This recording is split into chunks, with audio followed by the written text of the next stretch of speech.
Good evening. You're listening to 5EBI FM 103.1, your multicultural radio station. The time at EBI, it's approaching 9:30 and it's almost time for the Bangladesh Community Program. To all the Bangladesh community, Shuvo Shonda. I hope you're sitting back and enjoying this evening's program here on 5EBI FM.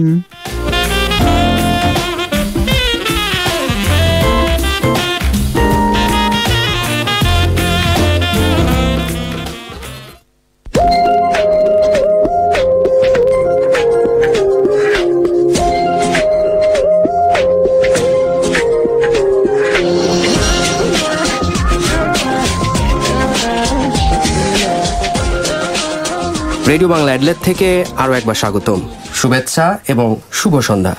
শ্রোতা বন্ধুরা, আজ আরও একটি বুধবার এবং ঘড়িতে রাত 9:30। যথারীতি আমরা আমাদের নিয়মিত সাপ্তাহিক আয়োজনটি নিয়ে চলে এসেছি। হ্যালো এডিলেট, কেমন আছেন সবাই?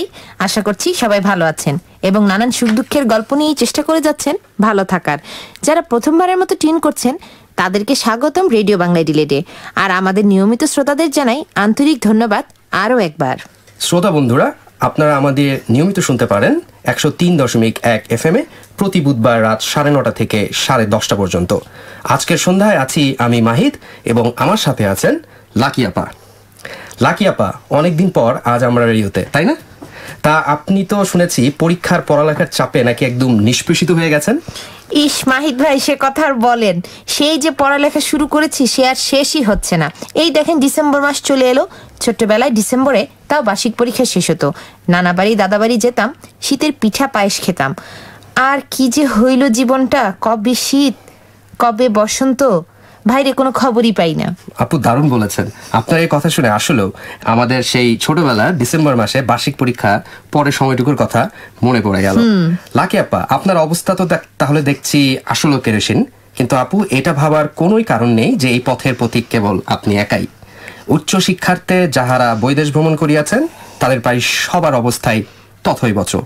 তবে শ্রোতা বন্ধুরা নিশ্চয় আপনার আমার এই ব্যস্ততা বা এই পেরেশানির কাহিনী শুনতে চাইবে না, ঠিক না? তাদের মন ভালো করার ব্যবস্থা করতে হবে আপু, মানে আনন্দদানের ব্যবস্থা করতে হবে। মাহিদ ভাই, শেয়ার বলতে রেডিও বাংলা ডিলেট শুরু করেছি, সেই দায়িত্ব নিজ কাঁধে তুলে নিয়েছি। আমরা যে কান্ডারি, তাই সেই চেষ্টা তো অবশ্যই থাকবে। আসলে শ্রোতা বন্ধুদের মাঝে মাঝে অনেক বেশি আপন মনে করে দুইটা নিজের দুঃখের কথা বলে ফেলি আর কি। আশা করি আপনারা নিজ গুণে ক্ষমা করে দেবেন। সেটাই, আমরা সবসময় চেষ্টা করি আমাদের জীবনের সব নেতিবাচক এবং মন খারাপ করা ঘটনাগুলোকে একপাশে রেখে সপ্তাহের একটি দিন 1 ঘন্টা অন্তত শ্রোতামণ্ডলী আপনাদের একটু স্বস্তি দেয়ার, একটু আনন্দ দেয়ার।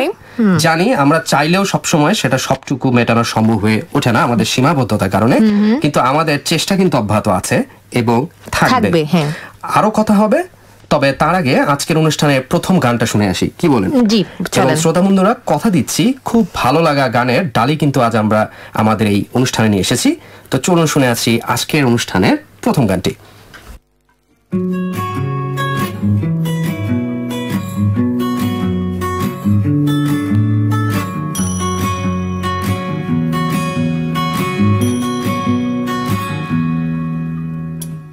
সোনা দিয়া বান্ধাইয়াছি ঘর, ও মন রে গুনে করলো জর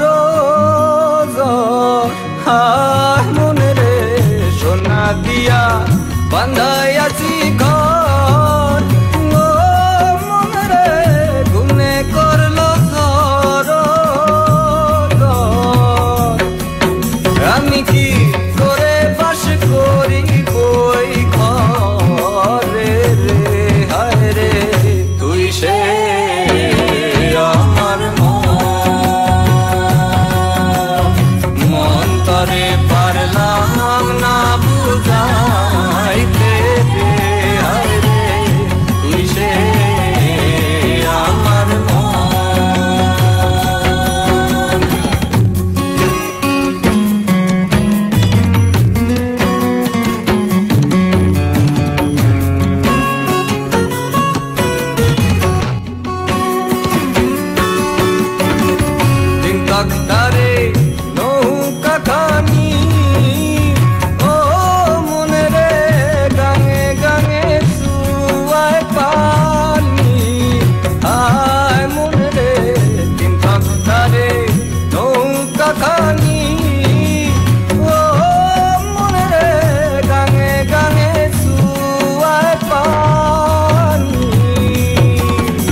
সাগরের মাঝারে ও মনে রে স্বপ্ন দেখা রইলি ভুলে আমারে স্বপ্ন কি মিথ্যা হইতে পারে ও আমারে স্বপ্ন কি মিথ্যা হইতে পারে হায় রে তুই সে আমার মন তরে পারলাম না বুঝাইতে রে হায় রে তুই সে আমার মন তরে পারলাম না বুঝাইতে রে হায় রে তুই সে আমার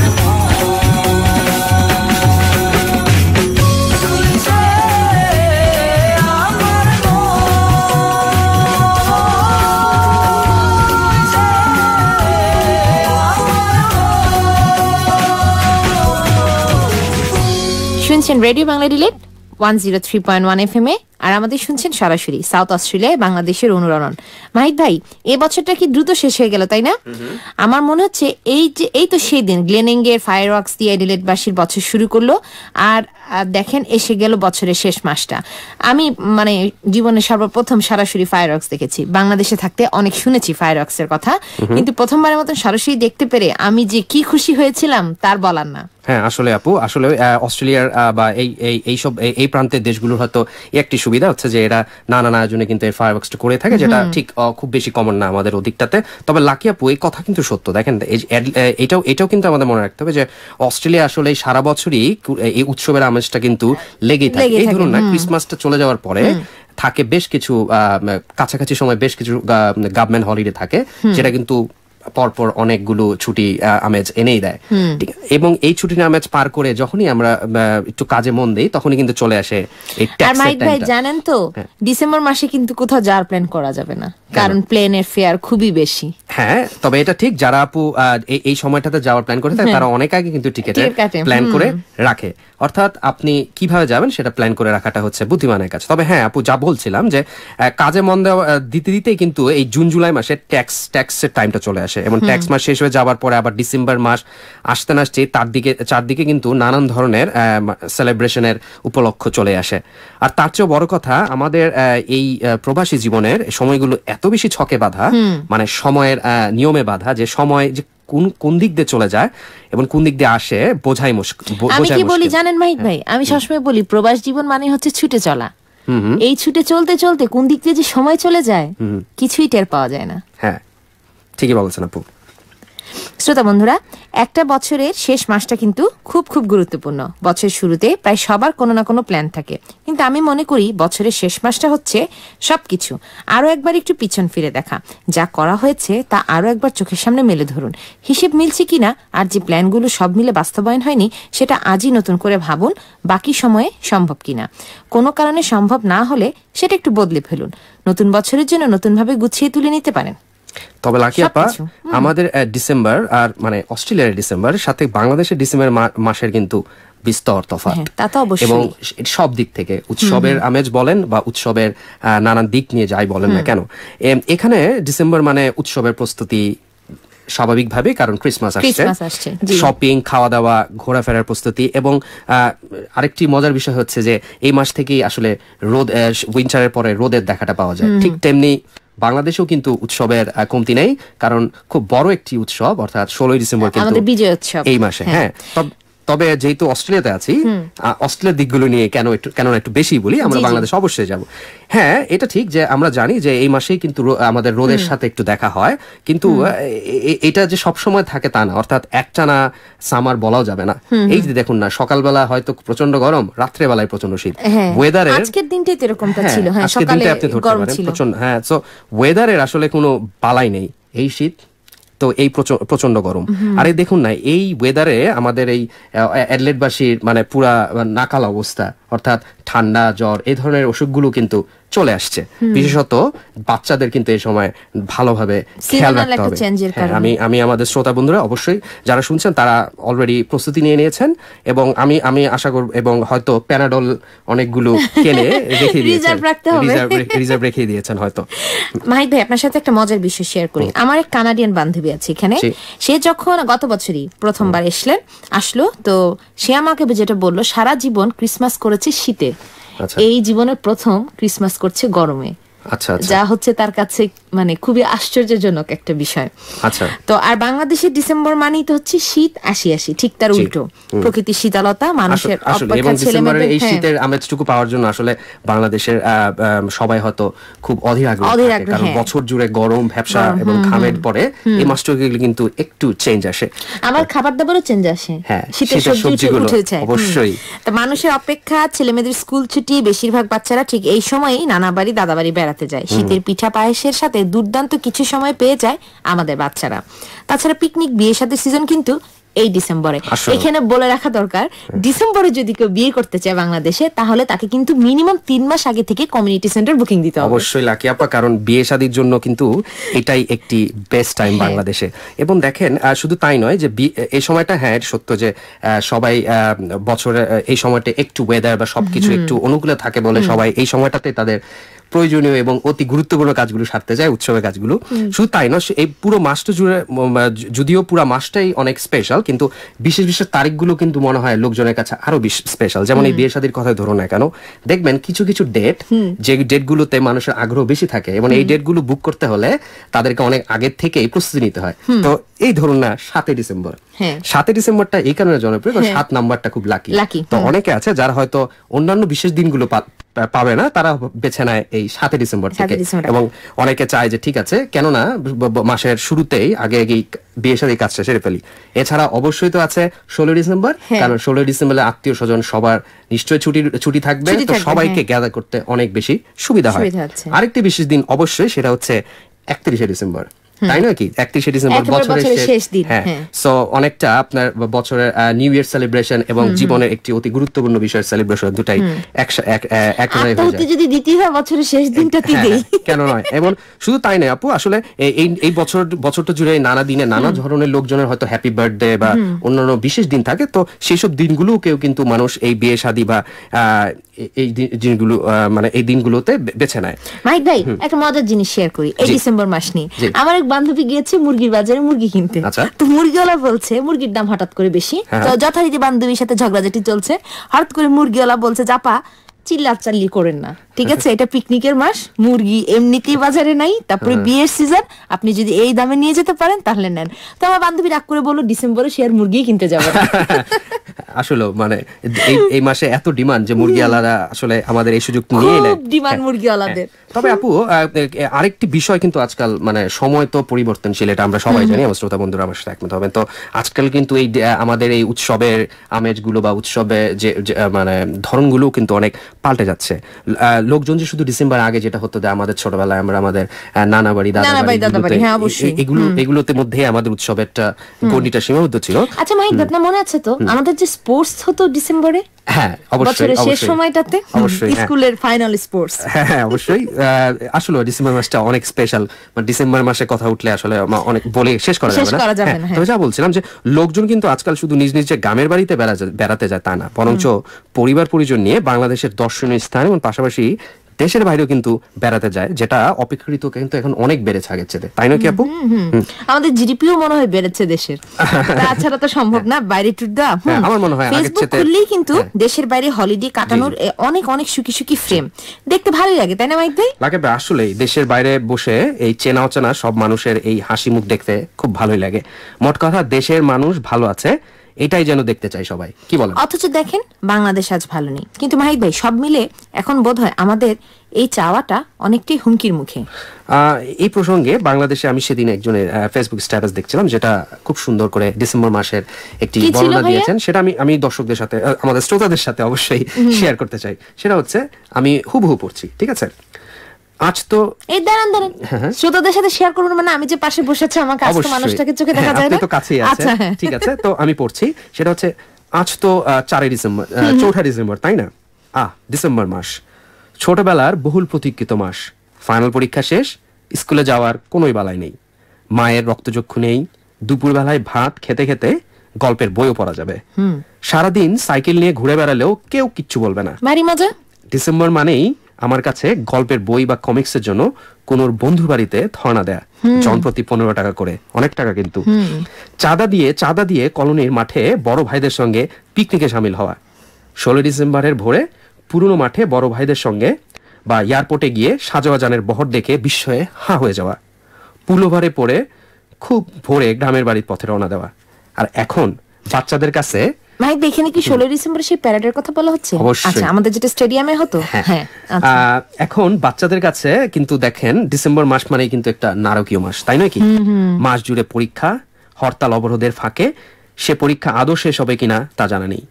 টিভি সেটের সামনে বসলেই পুড়ে যাওয়া বাস আর আহত মানুষের বিভৎস চিত্র, বড়দের মুখে আতঙ্কের ছাপ দেখে নিজেই ভয় গুটিয়ে যাওয়া, সারাটা বিকেল বারান্দার গ্রিল ধরে দাঁড়িয়ে থাকা, আর মাঝরাত্রে হঠাৎ খবর পাওয়া সকালবেলায় বেরিয়ে যাওয়া ভালো মানুষ বাবাটা পুড়ে কয়লা ছাই হয়ে গিয়েছে। সময় বলে দিবে বাংলাদেশ কোন পথে যাবে। আমি একজন নাগরিক হিসেবে বাংলাদেশের শুধু চাইবো বাংলাদেশ সব ধরনের, সব সময়, সব সাধারণ মানুষ নিরাপদ থাকুক, ভালো থাকুক, ঘর থেকে বের হওয়া এবং ঠিক সময় ফিরে আসাটা হোক নিরাপদ এবং কাঙ্ক্ষিত প্রতিটা মানুষের জন্য। অবশ্যই আপনার এই চাওয়ার সাথে আমরা এবং আমাদের শ্রোতা যারা শুনছেন সবাই কণ্ঠে মেলাবো। ভালো থাকুক আমার জন্মভূমি, প্রিয় স্বদেশ। চলুন একটি দেশের গান শুনে আসি।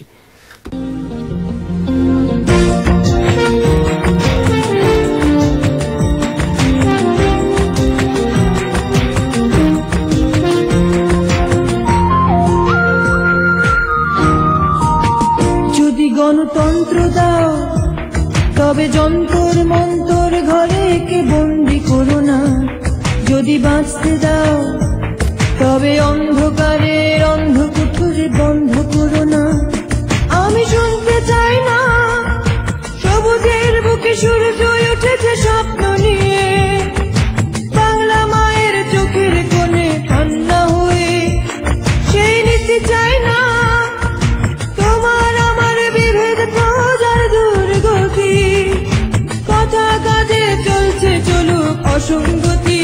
যদি অধিকার দাও তবে মিথ্যেগুলোকে সত্যি করে বলতে বলো না, যদি ভালোবাসা দাও তবে ভালোর সাথে হিসেব কষে কষ্ট দিও না।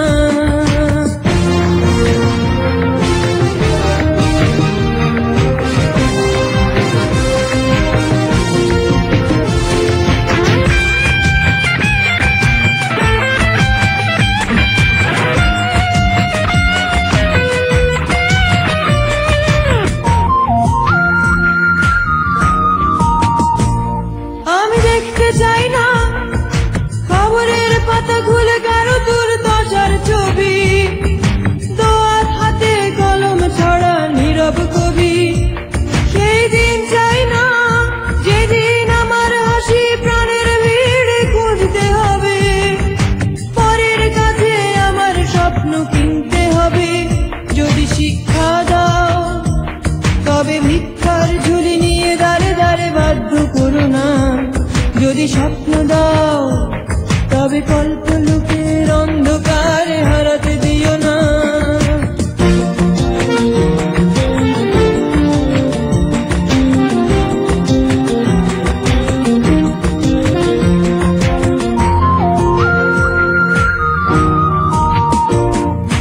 আমার সোনার বাংলায় আমি ভালোবাসি, আসবে ফিরে তোমার আমার মুখের হাসি। কাজের মাঝে নিজের কথা ভুলতে হবে, দেশটাকে তাই নিজের ভেবে গড়তে হবে। যদি গণতন্ত্র দাও তবে যন্তর মন্তর ঘরে কে বন্দি করো না, যদি বাঁচতে দাও তবে অন্ধকারের অন্ধকুঠুরে বন্ধ করো না।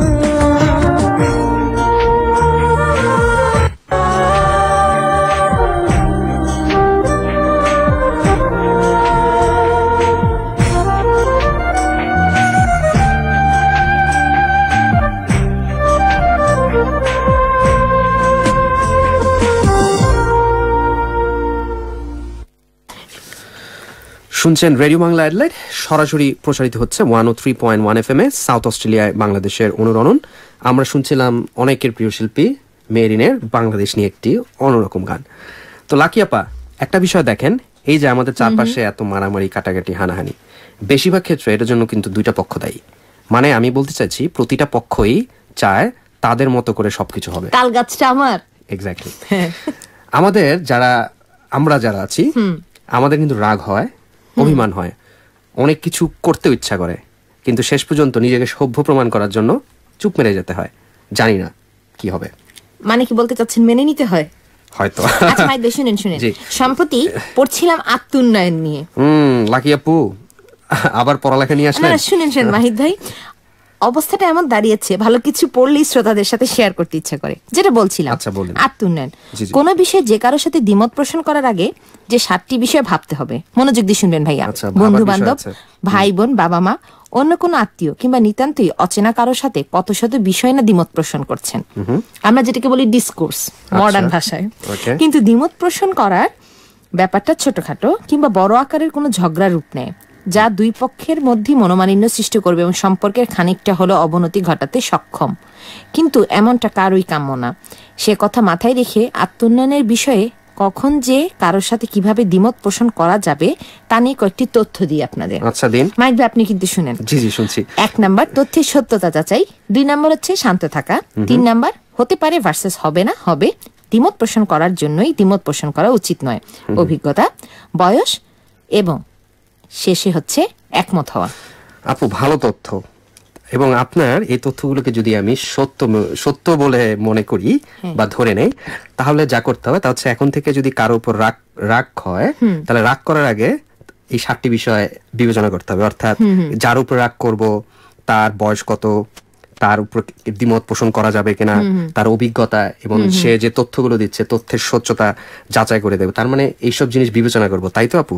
আচ্ছা আচ্ছা আপু, মানে হয়েছে কি, মানে 7টা জিনিস তো অনেক ইনফরমেশন একসাথে, তো আসলে কোনটা যে আগে এবং কোনটা যে পরে আসবো ঠিক মানে করতে হবে, সেই জিনিসটা আসলে আমি মনে করতে পারছি না। বলতে পারেন এখন কি একটা রিফ্রেশিং গান শুনিয়ে আসবো? হ্যাঁ আপু, আপনার আসলে 7টি এই অন্যরকম আত্মোন্নয়নের বিষয় শুনে আমার মাথায় আসলে একটু জটি পেয়ে গেছে। আচ্ছা শুনে, আমরা এখন রিজভি এবং শুভমিতার কণ্ঠে একটি গান শুনবো, চোখের পলকে। জি চলুন শুনে আসি গানটি।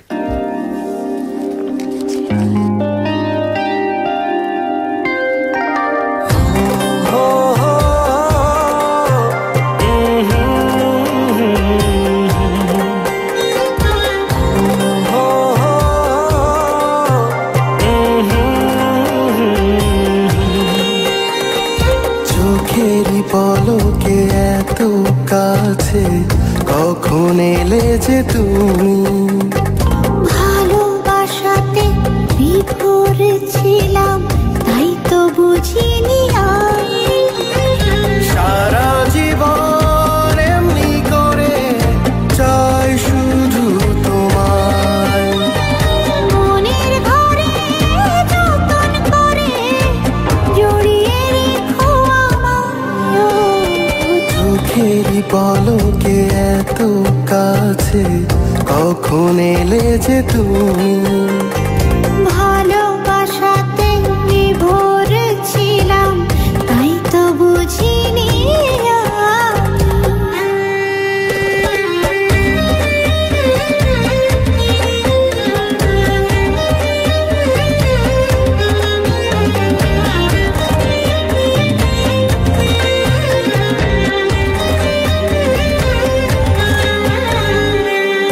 মিশি হয়ে যায় ভোর চোখে তোমারই ঘর, স্বপ্নে সাজালে তুমি প্রাণেরই শহর,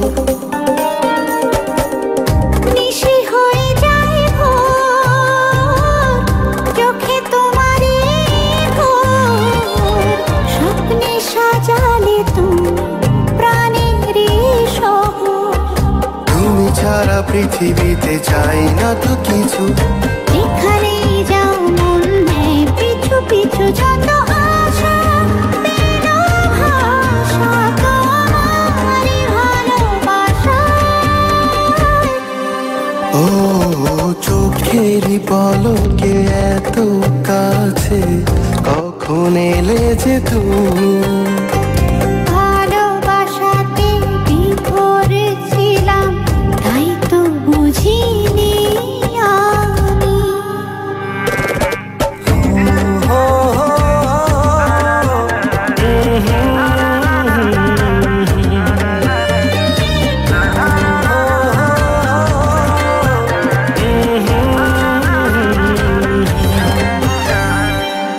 করে আনচানা মন দূরে হারাও যখন সুখে রাঙালে তুমি আমারই লগন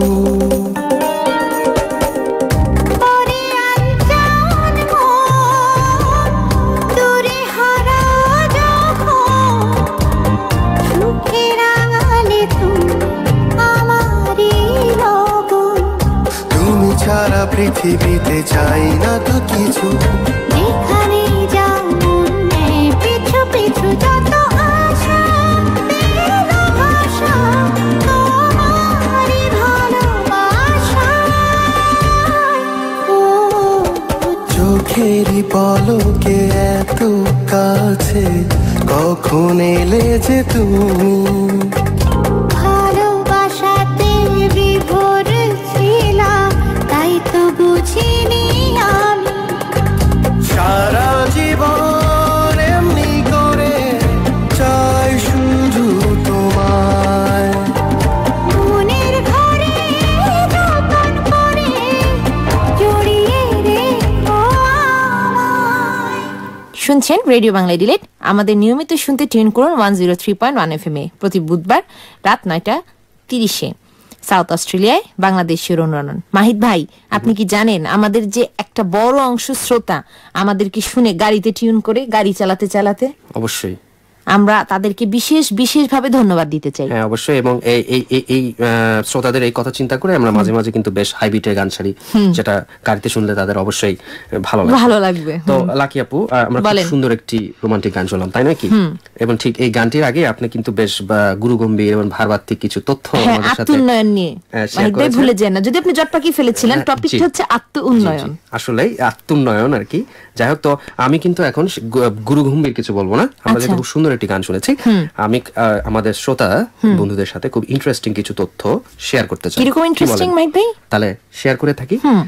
তো এগুলো অজানা তথ্য, বাট অনেকেরই জানা থাকতে পারে, তো ডাবল চেক হয়ে যাবে।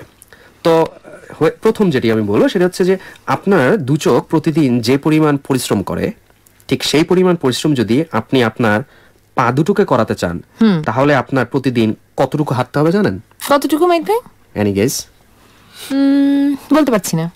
বেশি না, মাত্র 80 কিলোমিটার। বলেন কি? তাহলে তো এখন থেকে 6 ঘন্টার জায়গায় আমি 10 ঘন্টা ঘুমাবো। চোখে তো রেস্ট দিতে হবে। অবশ্যই। হ্যাঁ, ভালো বলেছেন তো। তারপর একটা, হ্যাঁ অবশ্যই, তা চোখ আপনার জন্য আসলে কত কাজ করে তাহলে সেটা নিশ্চয়ই বুঝতে পারছেন। তো চোখের যত্ন নেবেন প্লিজ। সমুদ্রের তলদেশে যে পরিমাণ স্বর্ণ রয়েছে, স্বর্ণ, আমি কিন্তু স্বর্ণ বলছি, ঠিক আছে, তা যদি উত্তোলন করা সম্ভব হতো। দাঁড়ান, শোনার কথা শুনে কিন্তু অধিক কান খারাপ হয়ে গেছে। কি ইন্টারেস্টিং তথ্য। এর জন্য আমি বলছি, এবং আমার শ্রোতারাও শুনুন, যে সমুদ্রের তলদেশ থেকে যে পরিমাণ স্বর্ণ রয়েছে তা যদি উত্তোলন করা সম্ভব হতো, তবে পৃথিবীর প্রত্যেকটা মানুষ, তার মানে আপনিও আছেন এতে, কত কেজি করে স্বর্ণ পেতেন ধারণা করুন তো। কত কেজি? কি বলেন? আমি কেজির কথা বলছি। হ্যাঁ, কত কেজি ভাইয়া? কোনো ধারণা নেই। তো আমি আবার বলছি, পৃথিবীর তলদেশে যে পরিমাণ স্বর্ণ রয়েছে তা যদি উত্তোলন করা সম্ভব হতো, তবে পৃথিবীর প্রত্যেকটা মানুষ, যেখানে লাকি আপু আছেন এবং আমাদের শ্রোতা যারা শুনছেন, মহিলা শ্রোতা তারাও আছেন, সবাই 20 কেজি করে স্বর্ণ পেতেন। ও মাহিদ ভাই, সব কাজ ফেলে দিয়ে চলেন আমরা স্বর্ণ উত্তোলন শুরু করি। 20 কেজি শোনা যাতা কথা না। অবশ্যই। তো আমি জানি যে আপনার মাথা ঘুরে যাবে। আমার মাথা ঘুরতেছে সত্যি। তো পরের তথ্যটাতে যাই, কি বলেন? আচ্ছা বলুন তো, বাংলাদেশের পতাকার আকৃতি কিরকম? রেক্টেঙ্গল। হ্যাঁ। তো আপনি বলতে পারবেন যে মানে আমি ধরে নেই চতুর্ভুজ, ঠিক আছে, বাংলায়। তো আপনি বলতে পারবেন যে পৃথিবীতে একটি দেশ আছে এবং সেটি একমাত্র দেশ যে দেশের জাতীয় পতাকা চতুর্ভুজ নয়। না মাহিত ভাই, চতুর্ভুজ না এমন পতাকা কোন দেশে আছে? একটি দেশ আছে, আর সেই দেশটি হচ্ছে আমাদের বাংলাদেশের খুব কাছেরই দেশ। আপনি কি নেপালের কথা বলছেন? অবশ্যই। ও আচ্ছা। খুব সুন্দর একটি অদ্ভুত আকৃতির হ্যাঁ। পতাকা কিন্তু তাদের আছে। দেশটিও যেমন অদ্ভুত সুন্দর, তাদের পতাকাটিও খুব অদ্ভুত সুন্দর। তো আমরা তো জানি যে পৃথিবীর অনেকাংশ জুড়ে আছে জল। হ্যাঁ। আপনি কি বলতে পারবেন যে পৃথিবীর 1/3 আসলে কি আছে? না মাহিত ভাই, 1/3 কি আছে? সমুদ্র? না, তাহলে? সেটি হচ্ছে মরুভূমি। ওহ, বলেন কি? হ্যাঁ। আল্লাহ আমাকে একটা উট দাও, আমি মরুভূমিতে ঘুরে বেড়াই সারা পৃথিবীময়। হ্যাঁ, এই তথ্যটি এই কারণে গুরুত্বপূর্ণ যে পৃথিবীর 1/3 মরুভূমি, তার মানে যেগুলো হচ্ছে বসবাসের জন্য অনেকটা কঠিন। তো আমাদের যে যতটুকু বাসযোগ্য আবাসস্থল আছে তা আসলে আমাদের জন্য খুবই মূল্যবান, এবং এই যত্ন নেওয়া আসলে আমাদের জন্য আমাদের সকলেরই কর্তব্য বলে মনে করি। কারণ আমরা যদি আমাদের এই বাসযোগ্য অংশটুকুকে যদি নিজেদের মতো করে বাসযোগ্য করে রাখতে না পারি, তাহলে কিন্তু অন্যান্য যে অংশগুলো আছে সেখানে কিন্তু আছে পানি আর মরুভূমি।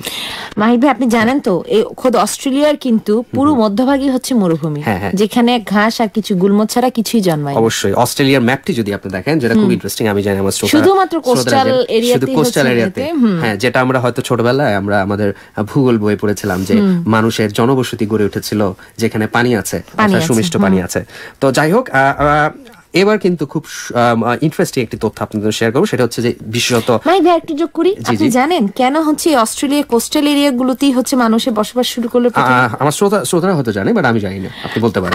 এটা হচ্ছে যে প্রথম যখন এক্সপিডিশনে বের হয়, এই যারা নাবিক ছিল তারা প্রথমে এসে কিন্তু এই জলপথ দিয়ে অস্ট্রেলিয়াতে ইন করে। সো তারা যখন যেখানে যেভাবে ইন করে সেখানেই তাদের নোঙ্গর করা হয়, সেখানেই নোঙ্গর ফেলে। এবং আপনি অবাক হবেন, সাউথ অস্ট্রেলিয়াতেই এমন কতগুলো বিচ আছে যেখানে সেই নোঙ্গরগুলো আজ পর্যন্ত সংরক্ষিত করা আছে।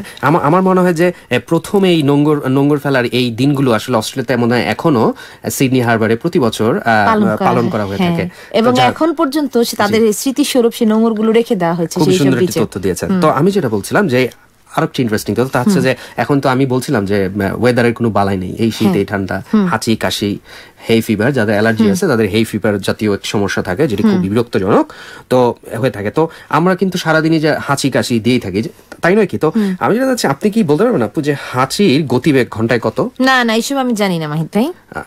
খুব ইন্টারেস্টিং। আমাদের হাঁচির গতিবেগ ঘন্টায় মাত্র 100 মাইল। কি বলেন এগুলা? আরেকটি ইন্টারেস্টিং তথ্য আছে, সেটা হচ্ছে যে আমরা তো হাসতে পছন্দ করি, তাই নয় কি? কিন্তু আপনি কি এটা জানেন যে আপনি নিজেকে কাতুকুতি দিয়ে কখনো হাসাতে পারবেন না? শ্রোতামণ্ডলী, আপনারা চেষ্টা করে দেখতে পারেন এই তথ্যটি সত্য কিনা, মাহিত ভাই সত্য কথা বলছে কিনা। অবশ্যই। তো এবার আমি যেটা বলছি যে আমি জানি আপু যারা খাদ্য রসিক তাদের জন্য ভালো, এবং আপনিও আছেন এতে। তা হচ্ছে যে আমাকে খাদ্য রসিক কেন বানাচ্ছেন? আমি কথা বল এখন যে তথ্যটা দিব সেটা হচ্ছে তাইওয়ানে একটি কোম্পানি গম থেকে তৈরি থালা বা প্লেট তৈরি করে থাকে। তো এটা সুবিধাটা যেটা হচ্ছে যে খাওয়া শেষে আপনি খুব সহজেই সেই প্লেটটিও খেয়ে ফেলতে পারবেন। ও, তার মানে ওয়ান টাইম প্লেটের মতো কষ্ট করে ফেলতেও হবে না। ও আল্লাহ, এডিলেডে ভাবি আর আপনাদেরকে বলছি এই প্লেট তাড়াতাড়ি এডিলেডে আসা উচিত। খুবই ওয়েদার ফ্রেন্ডলি জিনিস এবং গ্রিন প্রোডাক্ট, মানে ধোয়ার ঝামেলা তো নাই। তারপর হচ্ছে গার্বেজের ওই বিনটাতে যে প্লেটটা ফেলবো সেই ঝামেলা নাই, তারপর প্লেটটা খেয়ে ফেলবো। ব্যক্তিগতভাবে তাইওয়ানের এই কোম্পানিকে অবশ্যই ধন্যবাদ জানাবো। খুবই ভালো। আচ্ছা মাইক ভাই, আমরা এবার একটু বাক্য রচনা খেলি, ঠিক আছে? মানে এই ধরেন আমি কিছু বাংলায় আপনাকে প্রশ্ন করব আর আপনি সেটার ইংলিশ করবেন, পারবেন তো? আমি বাংলাদেশি, আমি ইংলিশ যতটুকু আমার জ্ঞানে আছে চেষ্টা করব। আপনি স্টার্ট করেন। ওই যে আমরা ছোটবেলায় পড়েছি না স্কুলে থাকতে যে ট্রান্সলেশন করো, ওই টাইপের আর কি একটা খেলা। জি মুখস্থ করেছিলাম। জি হ্যাঁ, তাহলে স্টার্ট করি। জি বলেন। আচ্ছা, আপনি বলেন খাড়ার উপরে, এটার ইংরেজি বলেন। মানে লাকিপ, আপনি কি আবার একটু বলবেন যে আপনি খাড়ার উপরে এটার ইংরেজি বলেন? কি হতে পারে আপু, মানে আমি ঠিক বুঝছি না। না, এত সময় দেওয়া যাবে না, এটা হবে ইনস্ট্যান্ট খাড়ার উপরে। এবার বলেন। আমি ইংলিশ তো জানি, কিন্তু এটা যে খাড়ার উপরে সেটা আমি জানতাম না। আচ্ছা, এবার আরেকটা, এবার বলেন খায়া না খায়া, এটা কি হবে? সরি লাকি আপা, আমি সারেন্ডার করছি। আপনি বলে যান, আমি বরং শিখে নেই এবারের মতো, কারণ আমি যতদূর বুঝতে পারছি যে আপনি এক একটা অঞ্চলের ভাষা বলছেন, তাই এটা আমার জন্য এত সহজে বলা সম্ভব হবে না। আচ্ছা, তা বেশ, তাহলে আমি বলি, আপনি শুনেন। আপনি চালিয়ে যান, আমি শিখছি। আপনারা আমার সাথে আছেন তো? শুনুন, খায়া না খায়া মানে হচ্ছে হার্ট এন্ড সোল। হেক্কুনি মানে জানেন? হেক্কুনি মানে হচ্ছে সাডেনলি। আপু আপনি কি হেক্কুনি বলেছেন? হ্যাঁ, হেক্কুনি। আমি এটা এই আমার জীবনে প্রথম শুনলাম। আরো আছে জি, জি, দৌড়ের sure. উপরে, এটা হলো হাড়ি। আচ্ছা, আমি হাড়ি জানি, বাট এটা বাংলা যে দৌড়ের উপরে, এটা আমি জানলাম। খুব ইন্টারেস্টিং আপু, আপনি আচ্ছা, চালিয়ে যান। তারপর আরেকটা হচ্ছে ঠাডায়া। ঠাডায়া হলো গিয়া হার্ডলি। আচ্ছা, আমি ইংলিশ গুলো জানি, বাট এগুলো বাংলা অসাধারণ। ঠিক আছে, বাট ঠাডায়া মানে কি আপু? মানে আপনি যেটা মিন করতে যাচ্ছে সেটা হচ্ছে যে, আমি যদি সহজ করে বলি যে কোষে কাউকে চড় লাগানো, এই জাতীয় কিছু কি? এমন কিছুই। তবে আরো একটা বলি লাস্ট। জি আপু। চেলসেলায়া। চেলসেলায়া মানে জানেন? চেলসেলায়ার ইংলিশ হলো স্মুথলি। চালচালা, এইটা আমি শুনেছি, মানে জানিও, কিন্তু আপনার ইংলিশ সংস্করণ কিন্তু আপু বলতে হবে অভিনব। আমি না ভাই, এগুলো হচ্ছে সব ফেসবুক থেকে সংগৃহীত। ফেসবুকই সব নষ্ট। তবে এখন আমরা জি। চেলসেলায় একটা গান চালু করে ফেলি, কি বলেন? অবশ্যই আপু, শ্রোতা চলুন বন্ধুরা, আমরা একটি সুন্দর চালচালা গান শুনে আসি। চলুন গানটি শুনে আসি।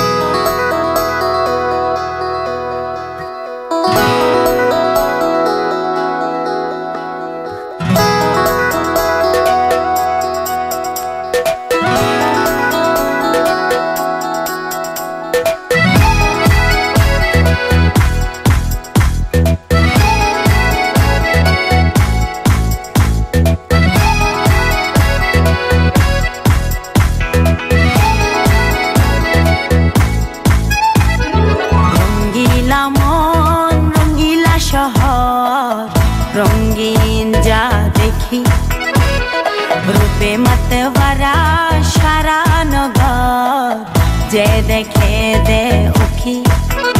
আমি রঙ্গিলা দিলওয়ালি, আমি রঙিন মেহবুবা ওয়ালি।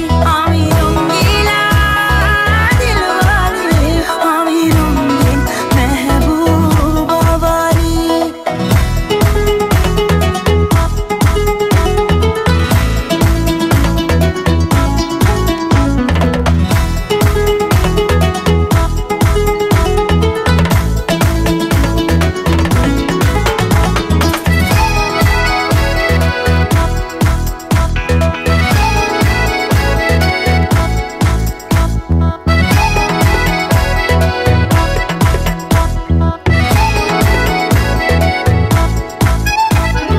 ঘুম পড়েছে মেটো পথে, পিছনে আশিকে দেওয়ানা।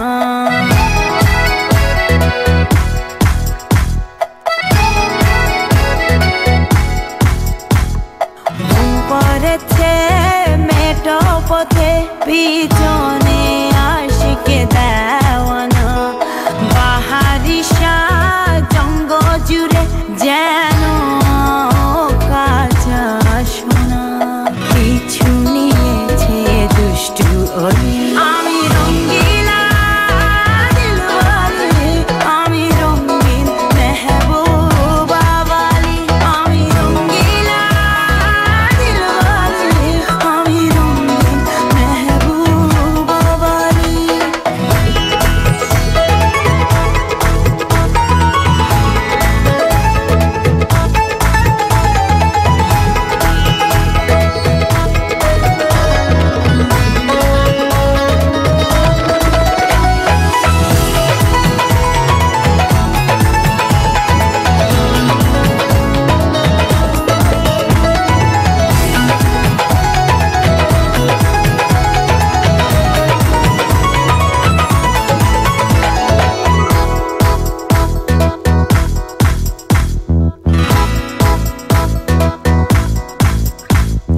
মন মজেছে কোন রঙে হবে রে মন লেনা দেনা।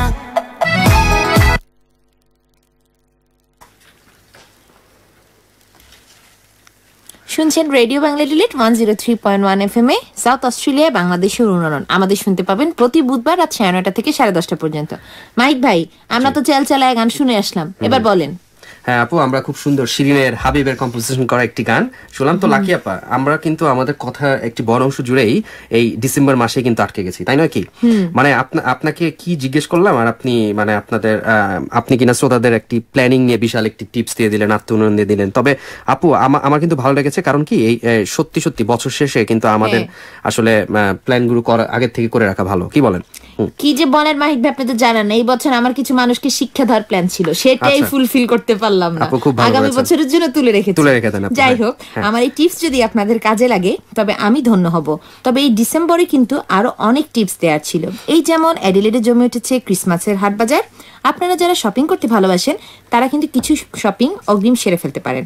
মানে একটু চোখ কান খোলা রেখে বাংলাদেশে যাওয়ার অনেক শপিং কিন্তু এই সময় করে ফেলতে পারেন। বাঁচবে ডলার, বাঁচবে সময়ও। অবশ্যই আপু, ক্রিসমাস উপলক্ষে আসলে সব জায়গায় এখন সেলের নানা ধরনের ব্যবস্থা একেবারে হচ্ছে। সেলের ছড়াছড়ি। হ্যাঁ, তবে মানিক ভাই, আপু একটু সচেতন থাকতে হবে, সেটা হচ্ছে যে দাম কম দেখে অপ্রয়োজনীয় জিনিসটা কিন্তু কিনে নেবেন না। এরকম অনেক হয় যে কম দাম দেখে সেলে। আপনি দেখেছেন তো সাজানোর বহর? হ্যাঁ হ্যাঁ, অবশ্যই খুব সুন্দর করে সাজানো হয়েছে। অবশ্যই। হ্যাঁ, এটি মাস জুড়েই আসলে চলছে এবং হ্যাঁ। সব জায়গায় ছোট ব্যক্তিগতভাবে কারো বাসায় বা শপিং মল যেখানে যান না কেন, মনে হচ্ছে উৎসবের হ্যাঁ, আমেজ। এবং এই পুরোটা মাস জুড়ে ক্রিসমাস পার্টি চলে থাকে আপনার নানা ধরনের অর্গানাইজেশনে, ইউনিভার্সিটি আপনি গুলোতে। কি জানেন, জি। যখন এই যে দোকানগুলোতে রাতের ওই যে টিম টিম তারাবাতি গুলো জ্বলতে থাকে, আমার মনে হয় আকাশটাই বুঝি উৎসবের আমেজে অ্যাডিলেডে নেমে আসলো। অবশ্যই আপু, ভারী ক্রিসমাস সুন্দর লাগে একটি দেখতে। অনেক বড় উৎসব এই দেশে। তো হ্যাঁ লাকি আপা, আপনার এই শপিং এর রেস ধরেই আমি একটি গল্প শেয়ার করি। গল্প না, ঠিক রিয়েল লাইফ ঘটনা। সেটা হচ্ছে আমার পরিচিত এক ছোট ভাই এই সেদিন খুব শপিং করছে এবং শপিং করে সে খুব এক্সাইটেড। তো অ্যাডলেট থেকেই সে শপিং করেছে, কারণ সে কাজেই, তার ব্যক্তিগত কাজেই কিছুদিনের জন্য আপনার অ্যাডলেটের বাইরে যাবে। তো সে হয়েছে কি, এই সময় দাম কম দেখে সে নানান ধরনের ব্র্যান্ডেড প্রোডাক্ট, জিন্স যেগুলো ছেলেরা কিনে থাকে, এগুলো সব সে বেশ অনেক শপিং করে সে আমাকে বললো, ভাইয়া দেখেন $120 জিন্স মাত্র 39 না কত ডলার দিয়ে কিনেছি। ও এত খুশি, অনেক কম দাম। হ্যাঁ, মানে ওর খুশি দেখে আমার মন চাইছিল যে আমিও কয়েকটা কিনে নিয়ে আসি। তো যাই হোক, আমি চেষ্টা করবো পরের বার। আসলে ছাড় তো সারা বছরই লেগে থাকে। এই যেমন ধরেন মাদার্স ডে উপলক্ষে ছাড়, ভ্যালেন্টাইন্স ডে উপলক্ষে ছাড়ের কিন্তু ছড়াছড়ি সবসময়। আসলে সবসময় যেটা হয়, ছাড় থাকলেও আমরা ঠিক ব্যাটে বলে মিলাতে পারি না। আমি এমন একজন আন্টির কথা শুনেছি, উনি মাঝে মাঝে অনেক অনেক শপিং করে রাখেন।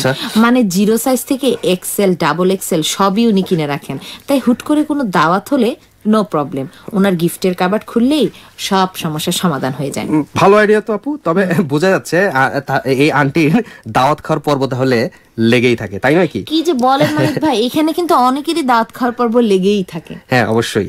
তবে আমিও তো লাকি না আপু, কারণ আমি চাইলেও এই টিপস, আপনার এই দেওয়া এই টিপস কাজে লাগাতে পারবো না। কারণ আমার এমন কিছু বন্ধু আছে যাদের গিফট করার আগেই ওরাই আমাকে বলে দেয় ওদের কি লাগবে। তাহলে বোঝেন অবস্থা। মাহিক ভাই, এটা অবশ্য আমিও করি। কাছের কেউ গিফট করলে, মানে খুব কাছের বান্ধবী বা বড় বোন, আমার যা লাগবে সেটা আগেই বলে দিই। লাকি আপা, সামনে কিন্তু তাহলে আমার হ্যাপি বার্থডে, আশা করি আপনি ভুলে যাবেন না। না। না মাহিক ভাই, তা কি হয়, ভুলবো না। দরকার হলে আপনার বার্থডে অনেক আগে আপনার কাছ থেকে গিফট নিয়ে নিব, না কি যে বলি, গিফট দিয়ে দিব। হ্যাঁ আপু, মনে রাখেন যে গিফট শুধু নিলেই হয় না, গিফট দিতেও হয়। দেওয়া নেওয়ার একটি বিষয় আছে, যেটি ব্যালেন্সের বিষয়। তবে এই ডিসেম্বর মাস আমরা চাইলে সারা বছরের জন্য সবার জন্য গিফটের যে আমাদের বাজেট আছে, ছোটখাটো অনেক জিনিস কিনে রাখতে পারি, যেটা সারা বছর ধরে আমরা গিফট করতে পারি। অবশ্যই আপু, এটি নিশ্চয়ই আমাদের শ্রোতা যারা আছে তারা জানেন এবং তারা করেও থাকে। অবশ্যই এটা কাজে লাগান। হ্যাঁ আপু, আমরা শপিং এর নামে আছি, খুব মজার একটি গান শুনে আসি। চলুন আমরা ফুয়াদের কম্পোজিশনে, ফুয়াদের গাওয়ায় একটি সুন্দর গান শুনে আসি। চলুন।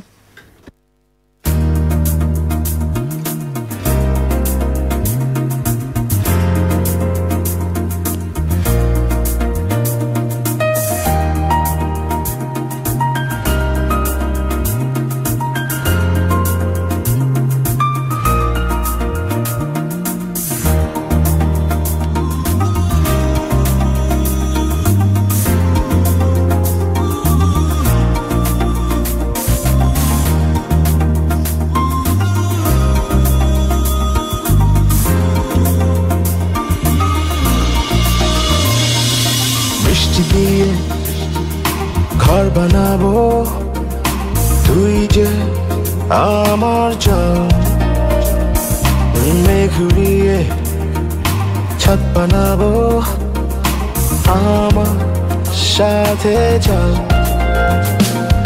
বৃষ্টি দিয়ে ঘর বানাবো, তুই যে আমার জান,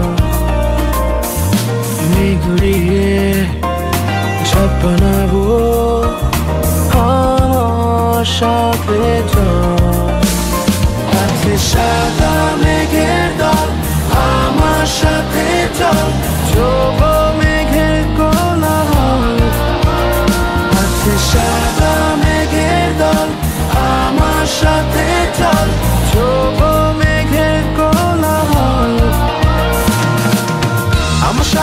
চলে তুই আমার সাথে চল আমার সাথে চলে তুই আমার সাথে চল আমার সাথে চলে তুই আমার সাথে চল আমার সাথে চলে তুই আমার সাথে চল নদীর সব সাগর খুঁজে আমার খুঁজে তুই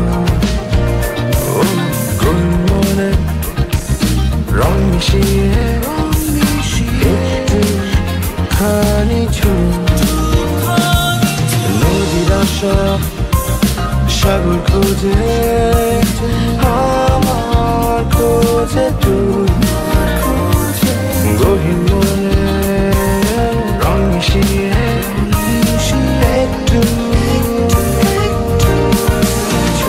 হাতে সাদা মেঘের দল আমার সাথে চল যোগ মেঘের কোলাহল হাতে সাদা মেঘের দল আমার সাথে চল যোগ মেঘের কোলাহল আমার সাথে চলে তুই আমার সাথে চল আমার সাথে চলে তুই আমার সাথে চল আমার সাথে চলে তুই আমার সাথে চল আমার সাথে চলে তুই আমার সাথে চল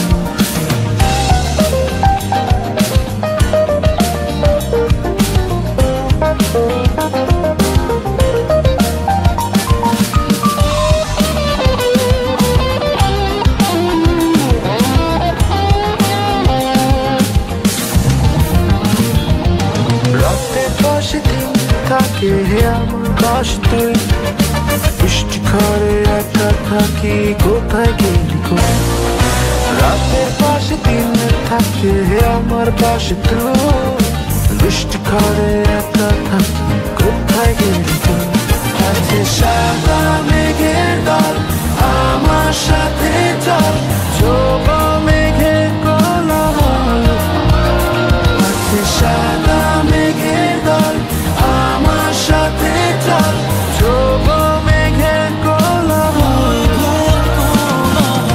আমার সাথে চলে তুই আমার সাথে চল আমার সাথে চলে তুই আমার সাথে চল আমার সাথে চলে তুই আমার সাথে চল আমার সাথে চলে তুই আমার সাথে চল আমার সাথে চলে তুই আমার সাথে চল আমার সাথে চলে তুই আমার সাথে চল আমার সাথে চলে তুই আমার সাথে চল আমার সাথে চলে শুনছেন রেডিও বাংলা ডিলেট 103.1 FM এ আর আমাদের শুনছেন সরাসরি।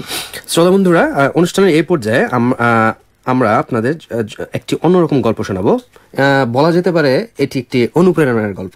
কি গল্প মাইক ভাই বলেন তো? শুনুন, গল্পটি খুবই মজার। অনুপ্রাণিত কিন্তু হতে হবে অবশ্যই, এটি অনুপ্রেরণার গল্প।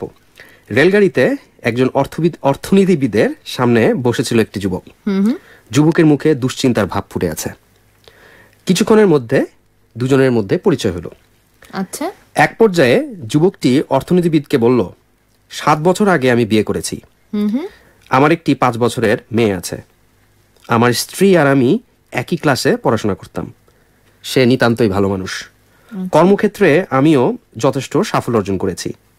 কিন্তু 1 বছর আগে একটি খুব সুন্দরী মেয়ের সঙ্গে আমার পরিচয় হয়েছে এবং আমি তাকে ভালোবেসে ফেলেছি। এই পরিস্থিতিতে তুমি কি করবে বলে ঠিক করেছো? অর্থনীতিবিদ যুবককে জিজ্ঞেস করলেন। আমি আমার স্ত্রীকে তালাক দিতে চাই, কিন্তু এখনো এ ব্যাপারে চূড়ান্ত কোনো সিদ্ধান্ত নিতে পারিনি, তাই ভয়ানক দুশ্চিন্তায় আছি। কি বলেন এগুলা? হ্যাঁ আপু, দুটোর মধ্যে একটি বাছাই করা সত্যি সহজ কাজ নয়। এ নিয়ে তোমার মনে যে দ্বিধাদ্বন্দ্ব কাজ করছে তা খুবই স্বাভাবিক, অর্থনীতিবিদ বললেন এবং কিছুক্ষণ চুপ করে রইলেন। তারপর অর্থনীতিবিদ বললেন, কিন্তু অর্থনীতির তত্ত্ব দিয়ে বিশ্লেষণ করলে তোমার এই সমস্যার সমাধান কিন্তু করা যায়। কিভাবে? ধরা যাক তুমি তোমার বসের হয়ে একটি বড় কাজ করলে। এখন তিনি তোমাকে পুরস্কৃত করতে চান।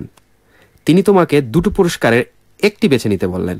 পুরস্কার 2টি হচ্ছে, প্রথমটি তোমাকে নগদ 2 লাখ টাকা দেওয়া হবে, অথবা 3 বছর পর তোমাকে 3 লাখ টাকা দেওয়া হবে, তুমি কোনটি নেবে? আপু, আপনি কোনটি নেবেন? আমি অবশ্যই নগদ পুরস্কারটি নিব। অবশ্যই যুবকটিও ঠিক একই উত্তর দিল, অবশ্যই আমি নগদ পুরস্কার নেব। এরপর এবং অর্থনীতিবিদ জিজ্ঞেস করলেন কেন? যুবক বলল, কারণ ভবিষ্যৎ অনিশ্চিত। কে জানে কয়েক বছর পর কি ঘটবে।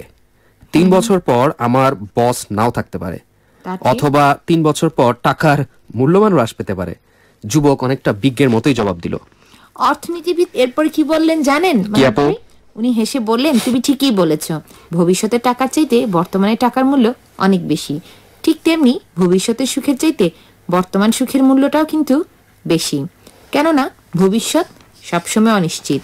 কে জানে ভবিষ্যতে হয়তো সেই সুন্দরী মেয়ে আর তোমাকে ভালোবাসবে না, তোমাদের দুজনের সুসম্পর্ক তখন নাও থাকতে পারে। তোমার বর্তমান স্ত্রী সম্পর্কে তুমি জানো, সে তোমাকে ভালোবাসে এবং সে ভালো মানুষ। তাই তোমার উচিত বর্তমানের উপর ভরসা করা, বর্তমান সুখকে আঁকড়ে ধরা, ভবিষ্যতের সুখের আশায় বর্তমান সুখকে ত্যাগ না করা। এরপর কি হলো জানেন মাহিদ ভাই? অর্থনীতিবিদের কথা শুনে যুবকের মনে সকল দ্বিধাদ্বন্দ্ব এক মুহূর্ত দূর হয়ে গেল। সে বলল, আমি পরের স্টেশনে নামবো। আমি আমার মেয়ে বন্ধুর কাছে যাব না, যাব আমার স্ত্রীর কাছে। গোটা বিষয়টি এখন আমার কাছে দিনের আলোর মতো পরিষ্কার হয়ে গেছে। আমাকে ভালো পরামর্শ দেওয়ার জন্য আপনাকে অনেক অনেক ধন্যবাদ। অসাধারণ একটি গল্প শুনলাম, অবশ্যই চলুন একটি অসাধারণ সুন্দর গানও শুনে আসি।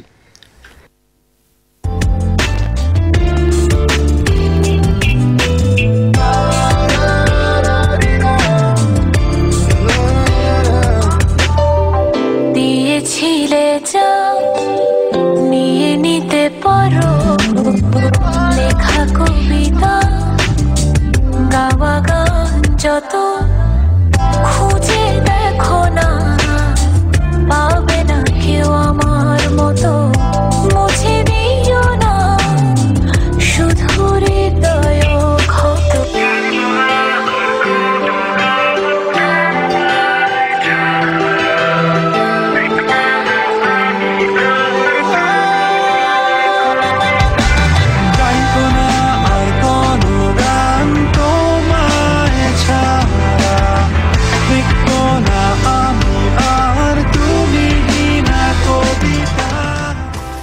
শ্রোতা বন্ধুরা, আজকের অনুষ্ঠানটি প্রায় শেষ করার সময় হয়ে গেল। প্রিয় শ্রোতাবৃন্দ, রেডিও বাংলা রিলেট হাঁটিয়াটি পাকা করে পৌঁছে যাচ্ছে ঠিক তার প্রথম জন্মবার্ষিকীতে আগামী 19 ডিসেম্বর 2013। আর হ্যাঁ, বদলে যাবে রেডিও বাংলা রিলেট, নতুন এবং কিছুটা ভিন্ন আমেজে সব অনুষ্ঠান থাকবে আপনাদের জন্য আগামী বছরটিতে। তাহলে শুনতে থাকুন রেডিও বাংলা রিলেট এবং থাকুন আমাদের সাথে। প্রতিষ্ঠা বার্ষিকীর অগ্রিম শুভেচ্ছা এবং ধন্যবাদ অশেষ। আর অবশ্যই ভুলবেন না আমাদের 18 ডিসেম্বরের এই বিশেষ পর্বটি শুনতে। ভালো থাকবেন, সুস্থ থাকবেন, শুভরাত্রি।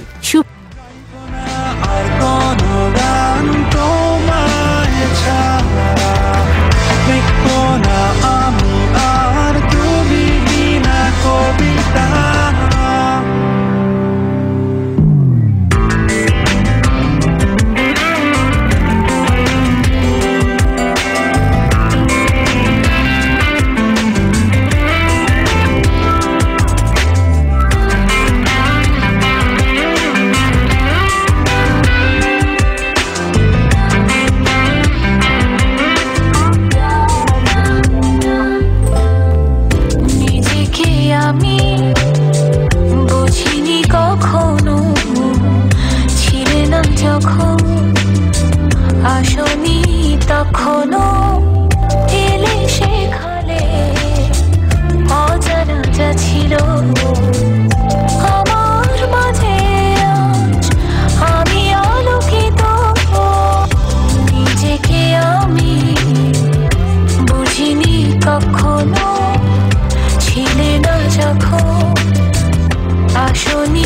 তখনো এলে সেখানে অজানা ছিল।